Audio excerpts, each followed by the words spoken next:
என் அன்பு மாணவர்களுக்கு வணக்கம். இந்த வீடியோவில் ஒரு important 2 marks and 3 marks problem வந்து பார்க்க போகிறோம். கொஸ்டின் என்ன கொடுத்துருக்காங்க பாருங்கள். Prove that a into b cos c minus c cos b equal to b square minus c ஸ்கொயர்னு கொடுத்துருக்குறாங்க.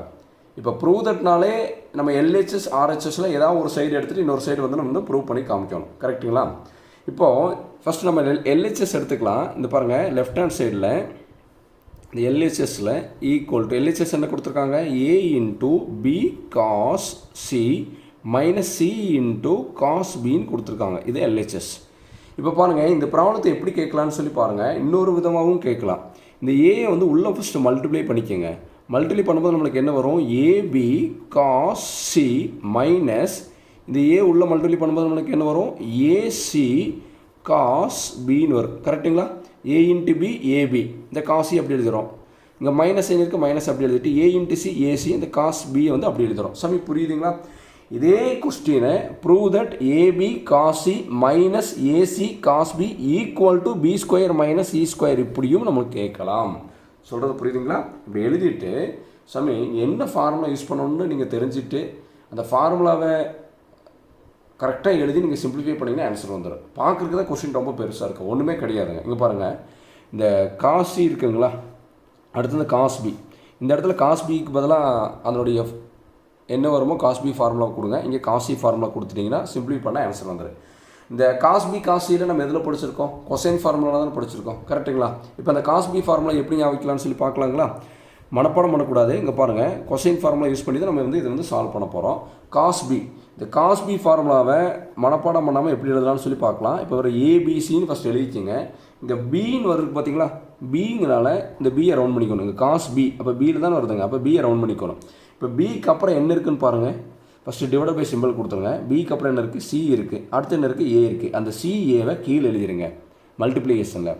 மேலே வந்து அடிஷன் எழுதுங்க, C + Aன்னு எழுதுங்க. எதை நம்ம ரவுண்ட் பண்ணியிருக்கோம், பியை ரவுண்ட் பண்ணியிருக்கோம். அந்த ரவுண்ட் பண்ணது வந்து நம்ம நெகட்டிவ் எழுதணும், மைனஸ் b. புரியுதுங்களா? இப்போ என்ன பண்ணலாம், பவரில் ஸ்கொயர் கொடுக்கலாம். ஸ்கொயர் ஸ்கொயர் ஸ்கொயர் கொடுத்துட்டு இங்கே வந்து 2 கொடுத்துக்கலாம். இதுதான் cos bனுடைய ஃபார்முலா. புரியுதா சாமி? அவ்வளோதான். அடுத்து நம்மளுக்கு என்ன தேவை, cos c. இப்போ cos c ஃபார்முலா எழுதலாம். இதே மாதிரி எழுதலாம், மனப்பாடம் பண்ண வேண்டாம். ஏபிசின்னு எழுதிக்கங்க. cos c, அப்போ இது வந்து சியை வந்து ரவுண்ட் பண்ணணும். சியை ரவுண்ட் பண்ணி வச்சுக்கோங்க. இந்த ரவுண்ட் பண்ணது போக மீதி இருக்கிறது என்னென்னு பாருங்கள், ஏபின்னு இருக்குங்களா. இப்போ இந்த ஏபியை வந்து மல்டிப்ளிகேஷன் எழுதிடுங்க.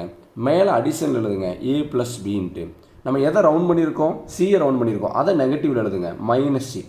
இப்போ பாருங்கள், ஸ்கொயர் பண்ணுங்க பார்க்கலாம். a ஸ்கொயர் இங்கே பாருங்கள், அடுத்த ஸ்கொயர், இங்கே ஸ்கொயர், இந்த 2 வந்து கீழே வந்துடும். அப்படி ஞாபகம் வச்சுக்கணும். இப்போ cos b ஃபார்முலாவும் தெரிஞ்சிச்சு, cos c ஃபார்முலாவும் தெரிஞ்சிச்சு. பாருங்க சாமி, எந்த ஃபார்முலாவும் நம்ம மனப்பாடம் பண்ணல, நல்லா கவனிச்சுங்க.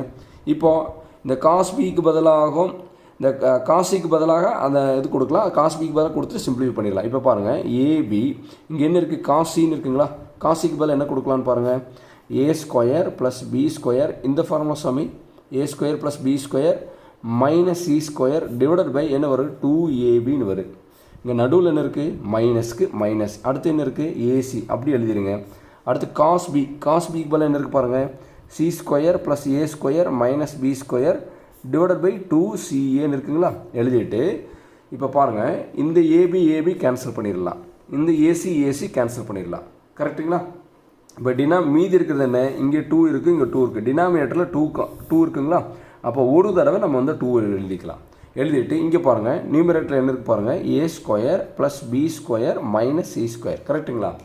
இப்போது இந்த மைனஸ் சைன் என்ன பண்ணணும், உள்ளே கொண்டு போகணும். உள்ளே கொண்டு போகும்போது இங்கே என்ன ஆயிரும், ஃபஸ்ட்டு இங்கே மைனஸ் c ஸ்கொயர் வரும்.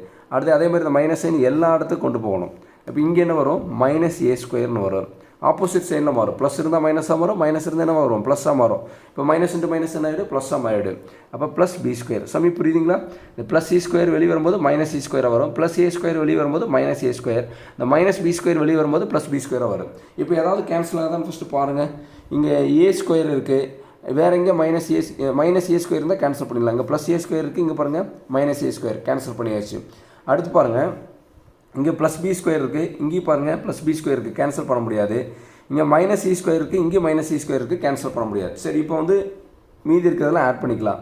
ப்ளஸ் b ஸ்கொயர் ஆட் பண்ணால் நம்மளுக்கு என்ன வரும், இங்கே ஒரு b ஸ்கொயர், இங்கே ஒரு b ஸ்கொயர் ஆட் பண்ணால் நம்மளுக்கு என்ன வரும், 2b ஸ்கொயர் வரும், 2b ஸ்கொயர். இங்கே மைனஸ் சி ஸ்கொயர் ஆட் பண்ணால் நம்மளுக்கு என்ன வரும், -2c ஸ்கொயர்னு வரும். டிவைடட் பை 2 கரெக்டுங்களா. இப்போ நம்ம என்ன பண்ணலாம்னு சொல்லி பாருங்கள். இந்த இங்கேயும் 2 இருக்குது பார்த்தீங்களா, இங்கே 2 இருக்குது, இங்கே 2 இருக்குது, காமனாக இருக்கிறத வெளியே எடுத்துடலாங்களா. இப்போ வெளியே எடுத்தால் நம்மளுக்கு என்ன ஒரு b² - c² டிவைடட் பை 2ன்னு வருங்களா. இந்த 2 கேன்சல் பண்ணிடலாம். அப்போ அடுத்து என்ன ஆன்சர் வருது பாருங்கள், b² - c². இங்கே பாரு சாமி, LHS எடுத்திருந்தோம்.